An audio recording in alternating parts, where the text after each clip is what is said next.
Sallu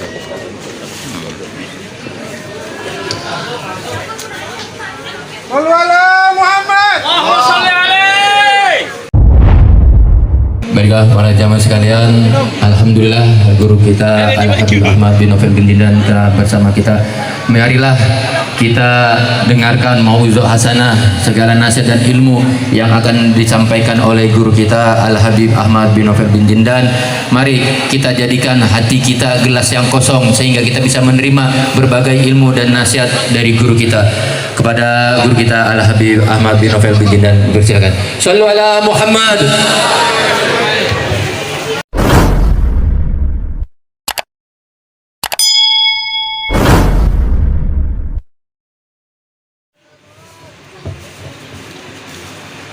Assalamualaikum warahmatullahi wabarakatuh.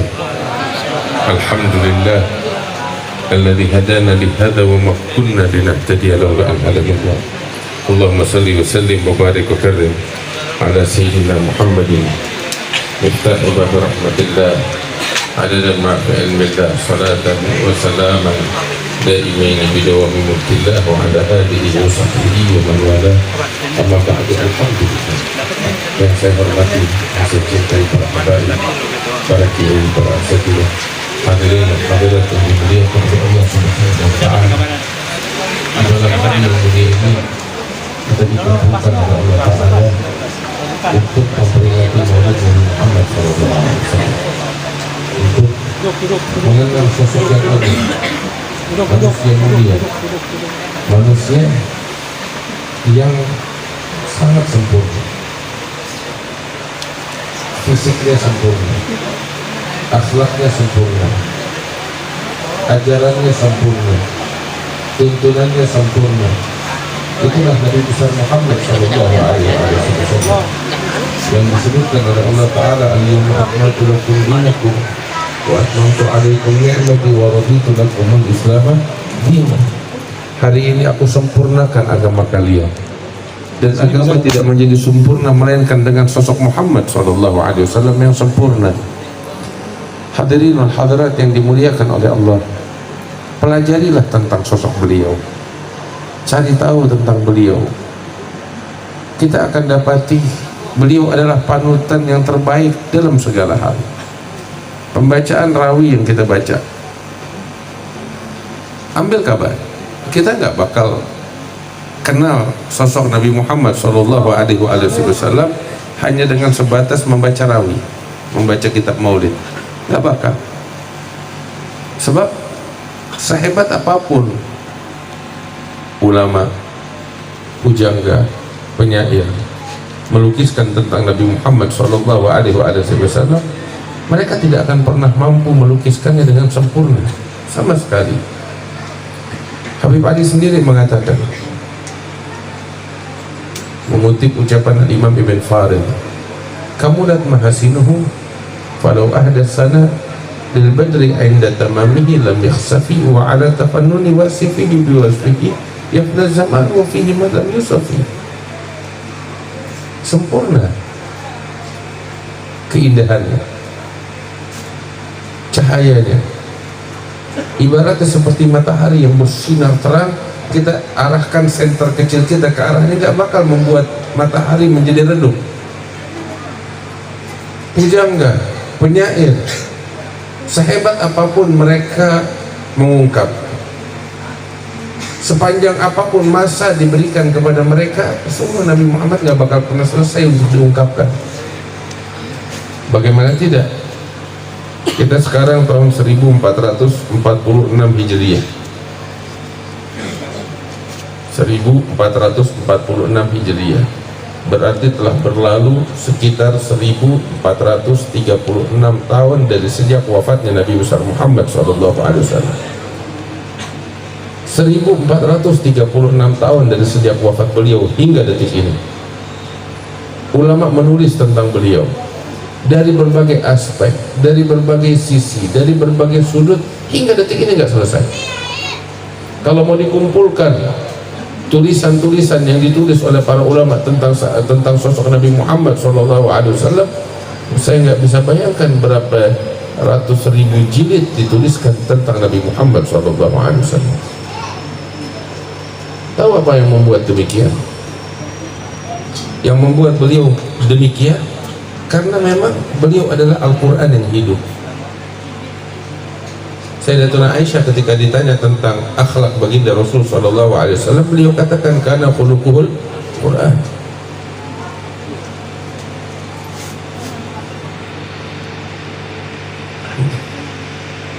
Sayyidatuna Aisyah mengatakan kana khuluquhul Quran. Akhlak baginda Rasulullah adalah Al-Quran. Beliau Al-Quran yang hidup. Tindak tanduknya adalah Al-Quran. Perangainya adalah Al-Quran. Hadirinul hadirat, Al-Quran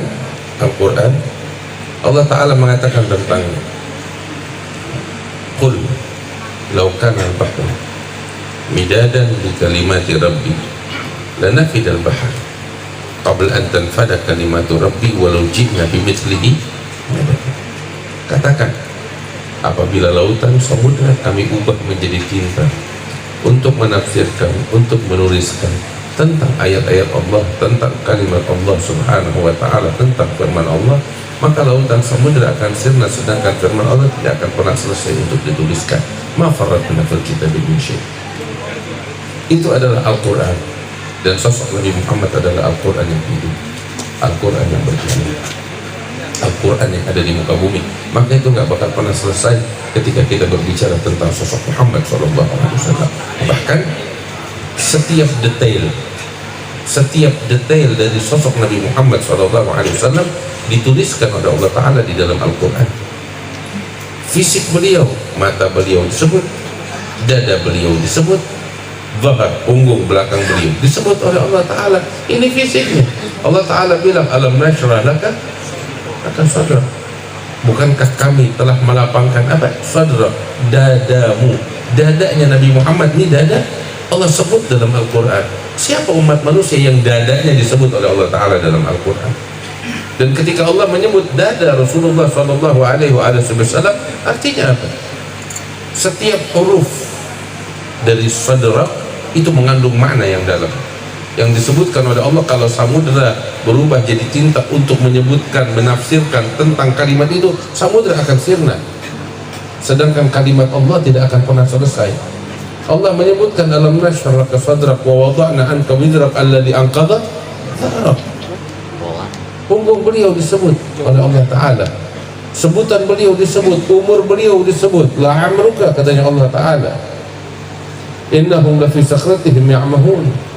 Allah menyebut setiap detail dari fisik Nabi Muhammad SAW. Jantung beliau, dada beliau, hati dan sanubari beliau disebut oleh Allah Subhanahu wa ta'ala. Bahkan yang menarik tahu apa? Pernikahan beliau pun disebut oleh Allah Ta'ala. Falamma qada Zaidun minha wataran zawwajnakaha, kata Allah Ta'ala. Pernikahan Rasulullah disebut, rumah Nabi Muhammad, kamar Nabi Muhammad disebutkan oleh Allah dalam satu surat, judulnya surat Al-Hujurat. Al-Hujurat itu kamar-kamarnya Rasulullah SAW. Siapa di antara umat manusia yang kamarnya disebut oleh Allah Ta'ala dalam Al-Quran? Hanya Muhammad SAW. Artinya sosok ini sosok yang sangat istimewa, yang perlu kita pelajari, yang perlu kita kaji. Maka itu seperti saya katakan, pembacaan maulid kita gak bakal paham tentang Rasulullah hanya sebatas pembacaan maulid. Lantas untuk apa kita baca maulid? Tahu untuk apa? Ini hanya perangsang, yang merangsang kita untuk semakin penasaran, ya, untuk semakin kita penasaran kepada Rasul SAW. Poin-poin atau sebagian dari poin-poin Rasulullah ini dikutip di sini, tapi bukan seluruhnya, hanya setetes dari samudra Nabi Muhammad SAW. Segini kita ulang-ulang, begitu indah, begitu mengagumkan, membuat kita meneteskan air mata, membuat kita penasaran tentang sosoknya, sosok Nabi Muhammad SAW. Hadirin, mari dari peringatan maulid yang kita hadiri, kita mau kita pulang dengan semangat ini, semangat mencari tahu tentang Rasulullah, semangat untuk mempelajari tentang sosoknya, akhlaknya, perangainya, perilakunya. Ini di sini, di setiap apa yang disampaikan di sini. Sebagai contoh, kita baca ya Rabbi salli ala Muhammad akrami da'in yad'u ila al-haq. Da'i itu penyeru yang paling mulia memang Nabi Muhammad SAW, dan beliau menyerukan kepada apa? Kepada kebenaran. Hadirin renungkan, sosok Muhammad SAW itu sosok yang disebutkan oleh Allah Ta'ala di dalam Al-Quran, ud'u ila sabili rabbik bil hikmati wal mau'izati wajadilhum billati hiya ahsan. Inilah sosok Nabi Muhammad, seorang penyeru.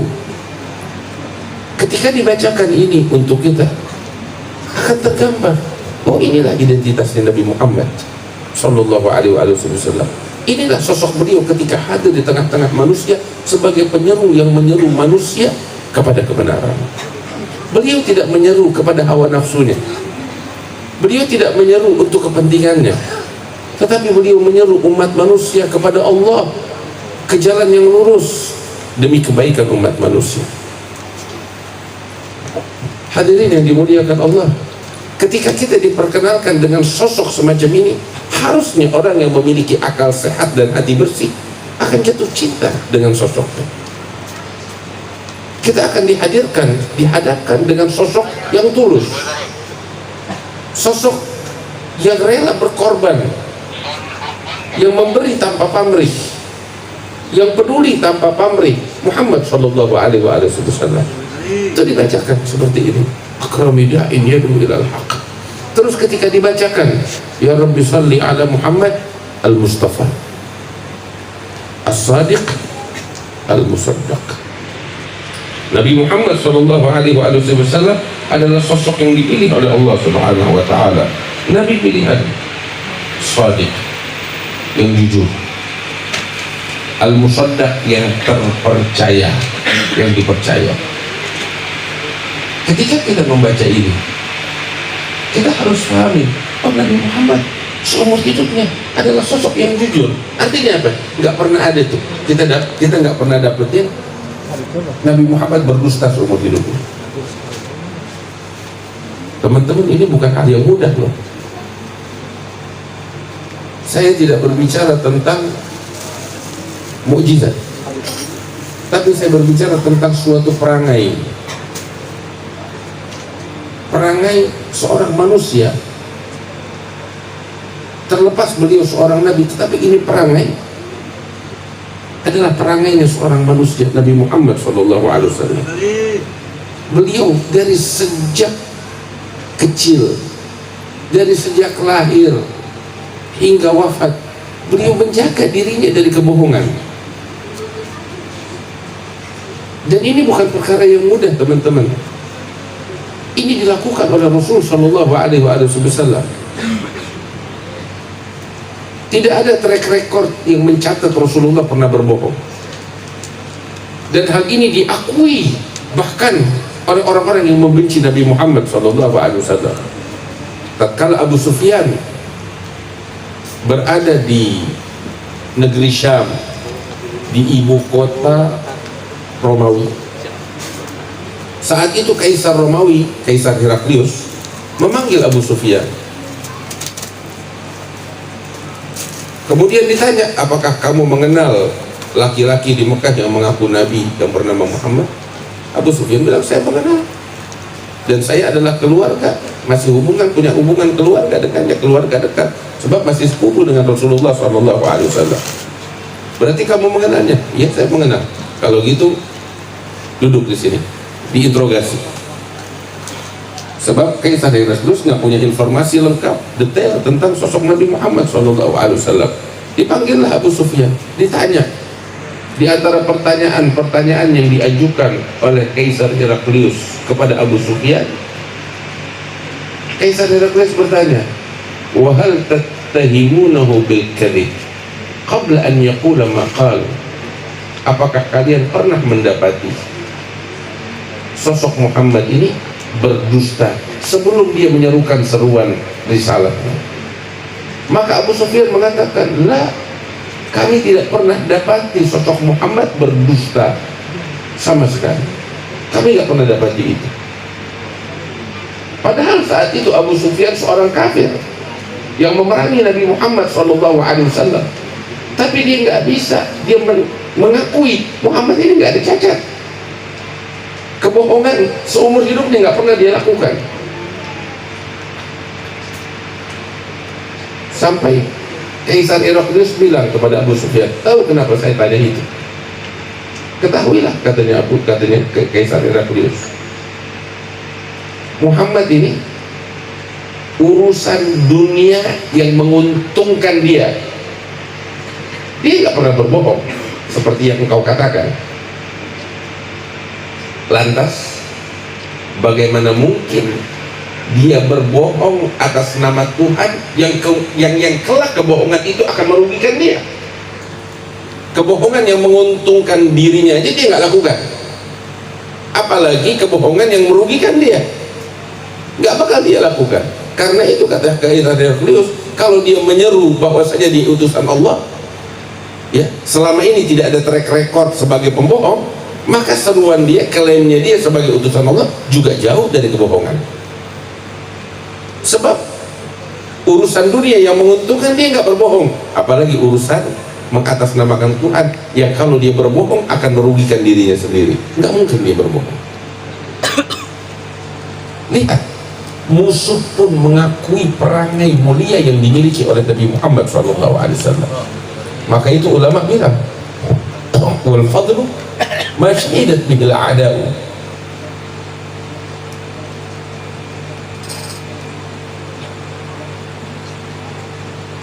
Kemuliaan yang sesungguhnya adalah kemuliaan yang diakui oleh musuh. Saya kalau memuji Nabi Muhammad, hal wajar, Nabi saya yang saya cintai. Tapi ketika musuh yang membenci Nabi Muhammad memuji Nabi Muhammad, itu yang istimewa, itu baru fair, itu baru kemuliaan yang sesungguhnya. Sebab biasanya kan musuh akan mencari kejelekan, dia nggak dapetin. Maka itu saya bilang ketika saya ngajar kepada murid-murid, saya bilang gitu, kalau mau mengkaji tentang Nabi Muhammad, jangan kaji tentang kemuliaan dan kehebatannya, jangan. Tapi cari tahu secara detail tentang cacatnya. Cari tahu tentang cacatnya Nabi Muhammad. Oh, Habib saya nggak salah, saya ngomong gitu. Kenapa saya bilang begitu? Kamu kalau mau cari kemuliaannya, sabar penuh, cari cacatnya. Itu saya tantang, kamu nggak bakal pernah bisa dapetin cacat itu pada diri Rasul Sallallahu Alaihi Wasallam. Makanya sebenarnya silahkan cari cacatnya sampai botak, sampai nunggu lagi, kamu nggak bakal dapet itu cacat. Sungguh, saya bukan asal ngomong, saya buktikan itu. Saya cari, saya belajar, saya nuntut ilmu. Dan ketika saya baca sejarah Nabi Muhammad, saya nggak mau cari kemuliaannya, emang isinya semuanya kemuliaan, tapi yang saya cari cacatnya mana. Saya cari tahu apa aja yang dituduhkan oleh musuh-musuhnya. Saya kumpulkan satu persatu, oh dituduhkan ini dan itu. Ternyata semuanya tuduhan bohong yang nggak berdiri di atas fondasi ilmiah yang sesungguhnya. Semuanya hanya atas dasar kebencian, kedengkian, tapi tidak berdiri di atas fondasi ilmu. Artinya omong kosong semuanya. Sebaliknya, tuduhan-tuduhan itu membuktikan betapa sosoknya begitu suci, begitu bersih, begitu mulia, tidak seperti yang dituduhkan oleh orang-orang. Karena itu kaji Nabi Muhammad, kita akan dapati sosok yang istimewa. Teman-teman yang dimuliakan Allah, jangan cuma sekedar kita tuh tahu Nabi Muhammad karena disuapin, tapi kita harus mandiri cari, pelajarin. Nih, Al-Mustafa Shadiqin sadar Nabi Muhammad sosok yang terpilih, jujur, terpercaya. Emang benar begitu? Cari tahu, buktikan, cari.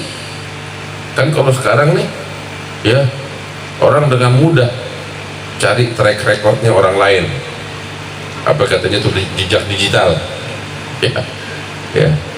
Kamu punya kemampuan, cari cacatnya Nabi Muhammad. Wallah, demi Allah, kamu gak bakal pernah bisa dapetin itu. Kalaupun kamu dapetin sesuatu yang kamu anggap cacat, kamu tanya sama ulama, akan kamu dapetin jawaban yang jelas. Semuanya hanya tuduhan palsu. Kamu akan dapati sosok Nabi Muhammad, manusia yang paling sempurna di alam semesta. Allahumma shalli alaihi wa sallam. Sungguh. Maka itu pelajari tentang sosok itu. Setelah kita pelajari, Sayyidina Ali itu pernah bilang, man ra'ahu badihatan haba wa man khalatahu ma'rifatan ahabba. Kamu kalau sekilas melihat sosok Muhammad SAW di permukaan, kamu akan melihat sosok yang berwibawa, atau bahkan sosok yang maha berwibawa, sangat berwibawa, sampai digambarkan oleh Habib Ali di dalam kitab Maulid, allati tarta'idu biha fara'isul aqwiyai minal bani. Raja-raja yang berkuasa di muka bumi saat itu, kalau dengar nama Nabi Muhammad, ini lutut mereka gemeteran. Namanya itu menggetarkan jantung, hati para penguasa yang berkuasa di muka bumi. Itu namanya Nabi Muhammad Sallallahu Alaihi Wasallam.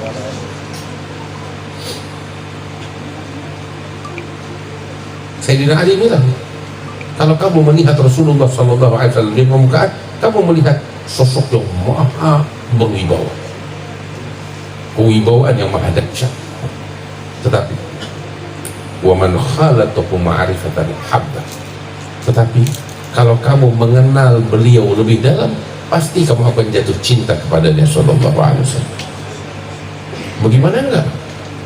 Sosok yang ramah, sosok yang lembut, sosok penyayang, sosok pengasih, sosok yang senyuman manisnya nggak pernah hilang dari wajahnya.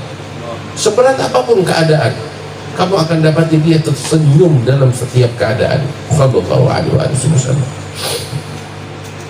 Sampai disebutkan oleh Sayyiduna Jarir bin Abdullah Al-Bajali, mundu aslamtu ma hajabani Rasulullah sallallahu alaihi wasallam qat wa mundu aslamtu ma ra'ani Rasulullah sallallahu alaihi wasallam illa mutabassima. Kata Sayyidina Jarir bin Abdullah Al-Bajali, saya sejak masuk Islam nggak pernah tuh Nabi Muhammad menghalangi saya untuk berjumpa dengannya. Dan saya sejak masuk Islam belum pernah mata ketemu mata, melainkan beliau melihat saya dalam keadaan tersenyum. Sallallahu alaihi wasallam. Wa kana sallallahu alaihi wasallam aktsarun nas tabassuman fi wujuhi ashabi. Beliau adalah orang yang paling banyak senyum di wajah para sahabatnya. Al-Imam Ad-Daibai mengabarkan, wa idza tabassama an mithli habbil ghamam. Allahumma shalli alaihi. Nabi kalau dia tersenyum bagaikan apa tahu? Kita kalau di waktu duha tuh lihat ke langit, gumpalan awan kena terik sinar matahari. Bagaimana itu? Awan putih cerah kena terik matahari, kan cerah, cakep banget, terang awannya. Kata Imam Ad-Daibai, Nabi kalau tersenyum tuh, Nabi Muhammad SAW tersenyum, itu bagaikan awan yang disinari oleh matahari tersebut. Allahumma sholli alaihi, cerah, enak dilihat, nggak bosan-bosannya kita ngelihatnya. Allahumma sholli alaihi, Allahumma sholli alaihi. Itulah Nabi Muhammad SAW.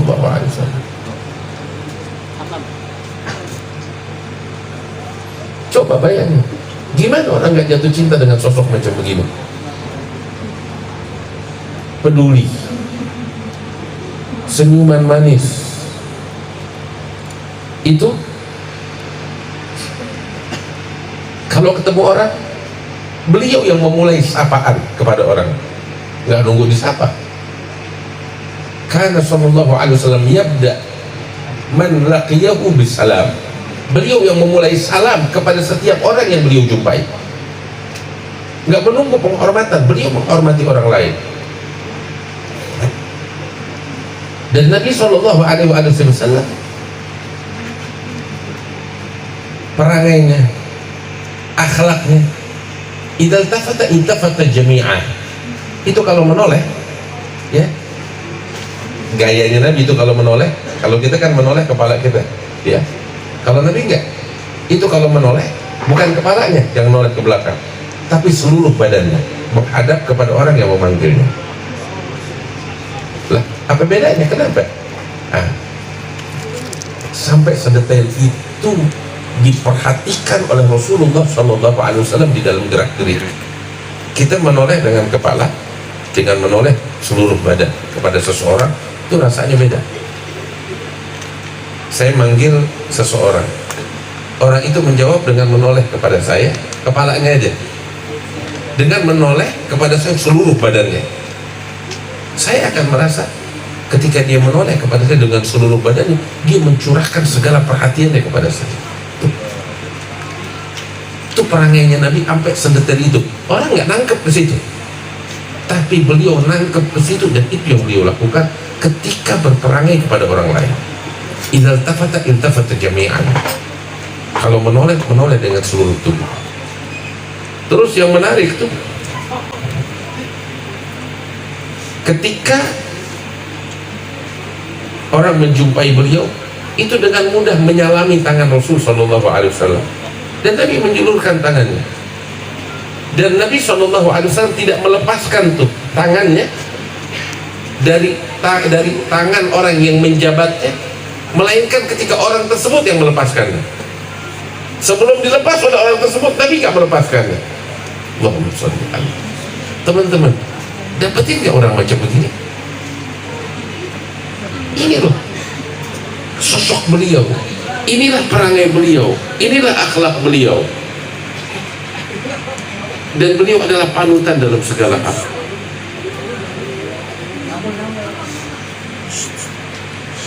Nggak melepaskan tuh jabatan tangan, melainkan orang itu yang melepaskan.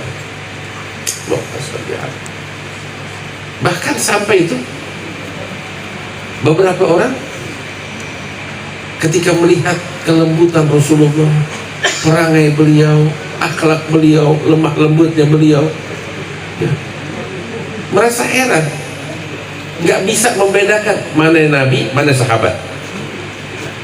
Saking tawadhu'nya Rasulullah SAW, sampai itu kalau orang Badui datang tuh ke tengah-tengah perkumpulan Nabi Muhammad SAW, mereka, ini orang Badui nggak tahu ini Muhammad yang mana ya. Saking apa tahu? Saking Nabi Muhammad itu nggak mengangkat dirinya di atas orang-orang. Beliau duduk bersama para sahabatnya seakan-akan bagian dari mereka, dan memang bagian dari mereka. Sampai nggak dikenali oleh orang yang datang dari luar, mana Muhammad. Kalau bukan Nabi yang menjawab atau para sahabat yang menunjukkan ini Nabi Muhammad, orang nggak bakal kenal. Kecuali satu, apa itu? Ketampanannya, cahaya wajahnya, dan harum tubuhnya. Itu yang membedakan beliau dari yang lain. Tapi kalau bukan karena itu, nggak ada yang bisa membedakan. Saking tawadhu'nya Rasulullah, sampai itu ada seorang Arab Badui datang, masuk ke masjid, dapetin Nabi lagi sama para sahabat, cuman nggak tahu mana yang Nabi Muhammad. Sampai mereka si Arab Badui bilang, Aina ibnu Abdul Muttalib? Mana itu putranya Abdul Muttalib? Sebab Arab Badui ini kenal Abdul Muttalib, sosok yang sangat dihormati, dan mereka tahu Nabi Muhammad cucunya. Aina ibnu Abdul Muttalib? Maka dengan tegas Nabi Muhammad menjawab, "Qad ajabtu, saya telah menjawabmu. Aku menjawab panggilanmu, aku adalah Ibnu Abdul Muttalib." Sampai seperti itu. Sampai terkadang tuh Nabi duduk bersama para sahabat yang makan daging bersama mereka. Sampai ada orang-orang yang biasa hidup bersama raja-raja heran ngelihat perilaku Nabi Muhammad yang sangat tawadhu semacam ini. Sampai dia bilang, "Ya Rasulullah, Kamu duduk seperti ini bersama sahabat-sahabatmu makan daging, makan dendeng, ya. Nabi Muhammad bilang, iya, innama ana abad wa ajlis kama yajlisul abad. Saya ini seorang hamba di hadapan Allah, dan saya duduk semacam ini layaknya seorang hamba, seorang budak duduk di hadapan majikan. Sallallahu alaihi wasallam. Hadirin yang dimuliakan oleh Allah Subhanahu wa taala, inilah sekelumit tentang Nabi Muhammad sallallahu alaihi wasallam. Semuanya indah. Sayyidina Ali itu sampai bilang, "Ma ra'aitu qablahu wala ba'dahu mithlah." Saya nggak pernah lihat orang kayak Nabi Muhammad sebelumnya atau sesudahnya. Dan sekali lagi teman-teman, kita nggak bicara tentang mukjizat, tapi memang sosoknya istimewa, perangainya mulia, dipuji oleh Allah. Bukan hanya sekedar Tuhan membimbing beliau, tetapi memang ini adalah beliau mengupayakan untuk menjadi sosok yang berperangai mulia. Makanya dipuji oleh Allah, wa innaka la'ala khuluqin 'adzim. Engkau di atas budi pekerti yang agung. Semua mengakui akhlak. Terlepas beliau seorang nabi dan rasul yang patut dicintai, tapi sungguh, kalaupun beliau bukan seorang nabi dan rasul, tetapi akhlak beliau, perangai beliau akan membuat setiap orang yang mengenalnya jatuh cinta kepadanya. Dan inilah yang harus kita teladani teman-teman. Ini yang harus kita teladani dari Rasulullah. Bagaimana beliau akhlaknya, bagaimana beliau perilakunya, bagaimana beliau perangainya, merendah kepada siapapun, padahal beliau sosok yang mulia. Sama anak-anak, sama kaum wanita, nggak pernah mencemooh perempuan, nggak pernah. Nggak pernah memaki, nggak pernah mencaci. Adanya beliau menghormati siapapun, laki maupun perempuan, dihormati oleh Rasulullah. Diletakkan mereka sesuai dengan porsi mereka masing-masing. Sampai itu para sahabat bilang, tuh kami kalau udah duduk depan Nabi Muhammad SAW, setiap individu dari kami itu berasa kalau duduk depan Nabi, setiap individu kami berasa kalau dirinya adalah sosok yang paling dicintai oleh Nabi Muhammad di majelis itu. Artinya apa? Setiap orang di majlis diperlakukan oleh Rasulullah secara istimewa, sampai setiap individu dari mereka merasa, gue ini yang paling disayang sama Nabi, aku yang paling istimewa, aku yang paling diperhatikan, aku primadonanya di majlis, dibikin gitu. Berasanya seperti itu. Dan yang istimewa bukan satu orang yang berasa seperti ini, semua sahabat yang hadir berasa seperti itu. Karena akhlaknya mulia, senyum kepada fulano, fulano, fulano, fulano, Allahumma shalli alaihi. Ini yang perlu kita contoh. Coba teman-teman, kalau setiap individu dari kita punya perangai macam begini, oh, orang di luar sana nggak perlu kita ajak masuk Islam, ngelihat perangai kita bakal pada masuk Islam semuanya. Cuman kan yang jadi masalah tahu apa? Kita yang merusak citra Islam.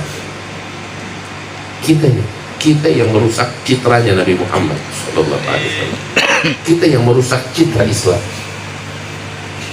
Perilaku kita, perangai kita yang menyimpang, yang terkadang seringkali mengatasnamakan Islam padahal Islam berlepas diri dari kita. Coba kita perbaiki diri kita. Ini dibacakan semacam ini nih, supaya kita sadar, oh beginilah Nabi kita, as-sadiqul musaddaq, jujur terpercaya.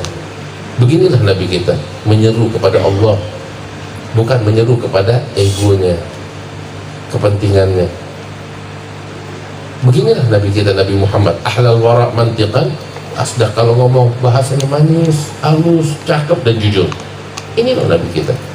Ini kan dihadirkan, Nabi kamu seperti ini, kamu bagaimana? Kita dihadirkan, ini Nabi kita loh kayak begini, kitanya gimana? Kita bagaimana? Tujuan pembacaan maulid itu dia, bukan sekedar kita baca terus kita habis begitu aja, tapi bagaimana kita mengambil pelajaran dari sosok Nabi Muhammad SAW. Kalau semua orang ngambil pelajaran dari sini, teman-teman, coba dia, ini kita sekarang ini udah di akhir bulan Jumadil Akhirah, Bentar lagi kita masuk bulan Rajab. Kalau hitungan bulan Maulid, sebulan Maulid, Rabiul Awwal, Rabiul Tsani, Jumat, 4 bulan. Saya rasa 4 bulan ini peringatan Maulid nggak cuma di sini aja. Di mana tempat?